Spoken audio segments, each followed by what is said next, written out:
আর এই দেখো মহারাজকে দেখো দুয়ারের সামনে এসে নিয়ে বসে আছে, মানে ওর সামনে কাউকে না কাউকে থাকতে হবে।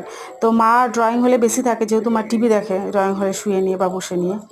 তো মা এখন রুমের ভিতরে চলে গেছে, আর ছেলে মেয়ে ওই রুমে দরজা বন্ধ করে ওরা ঘুমাচ্ছে। আর আমি আর হাজব্যান্ড যেহেতু এই রুমে আছি, তো দরজা খোলা পেয়েছে, এসে এখন দুয়ারের সামনে বসে গেছে। মানে ওর সামনে অল টাইম কাউকে না কাউকে থাকতে হবে, মানে কাউকে ছাড়া একদমইও থাকতে পারে না। আর আজকে খুলে দিয়েছি, যেহেতু অত্যাধিক গরমটা আজকে আছে, তো সেই কারণে আজকে খুলে দিয়েছি।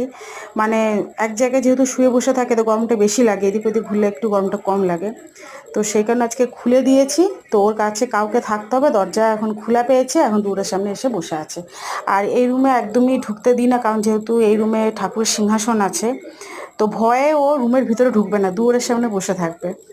আর প্রথম থেকে যেরকম অভ্যাস করবো সেরকমই অভ্যাস হবে। আর ঠাকুরের কাছে হয়তো চলে গেল, মুখ দিয়ে দিল কিছুতে, তো সেই কারণে একদমই এই রুমে একদমই ঢুকতে দিই না।